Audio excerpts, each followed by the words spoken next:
আসসালামু আলাইকুম, কেমন আছেন সবাই? এই তো মাত্র ছাদে আসলাম।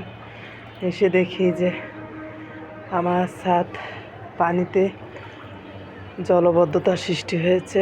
দেখেন কি অবস্থা। কিছু মাছ ছেড়ে দিলে মনে হয় ভালো হইতো, আরেকটু এনজয় করে যেত। ছোটোখাটো একটা সুইমিং পুল হয়েছে। দেখেন কি অবস্থা। আজকে সারাদিন তো প্রচণ্ড রকম বৃষ্টি হয়েছিল, যার কারণে এরকম হয়েছে। দেখেন অনেক পানি, একদম আমার পা পর্যন্ত ডুবে গেছে।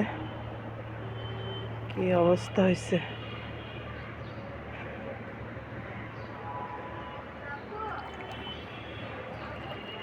পানি আর পানি। বৃষ্টি আসলে অবশ্য গাছগুলো অনেক সুন্দর হয়, সতেজ হয়ে যায়। দেখেন পাখিগুলো কি আনন্দ করতেছে।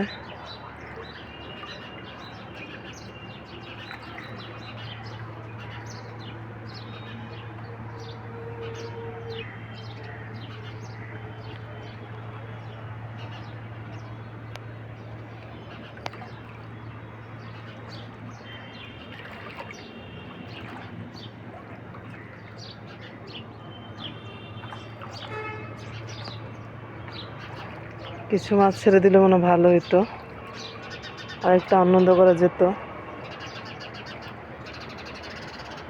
এখানে আবার চড়ুই পাখি ডাকতেছে, খুব ভালো লাগতেছে। এখানে জালিটা আটকে গেছে, এখন জালিটা ছুটাই দিব, তাহলে পানিটা কমে যাবে।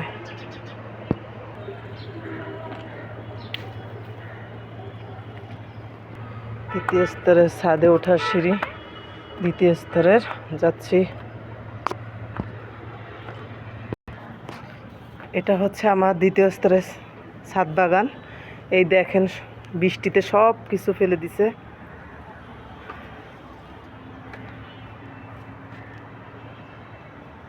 কি অবস্থা হয়েছে। এই যে গোলাপ গাছে মাশাআল্লাহ অনেক গোলাপ আসছে। এগুলো হচ্ছে ক্যাকটাস গাছ, এগুলো সারা বছরই ফুল দেয়, অনেক ভালো লাগে। আর এটা হচ্ছে জবা, হলুদ জবা। এই একটা গোলাপ, মাশাআল্লাহ সুন্দর সুন্দর গোলাপ ফুটছে। এটা হচ্ছে লাল জবা। এই যে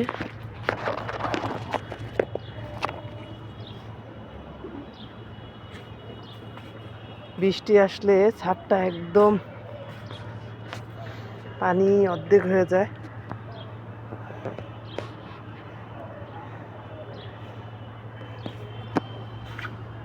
এটা হচ্ছে আমার সৌদা গাছ। আরেকদিন আমি ধাপে ধাপে সবগুলো দেখাবো কি কি গাছ আছে। সবাই ভালো থাকবেন, দোয়া করবেন। এই হচ্ছে আমার আরেকটা করমজা গাছ, মাশাআল্লাহ অনেক করমজা আসছে। বৃষ্টির কারণে এগুলো আরো বড় হচ্ছে, ভালো লাগছে। এই যে সবাই ভালো থাকবেন, আল্লাহ হাফেজ।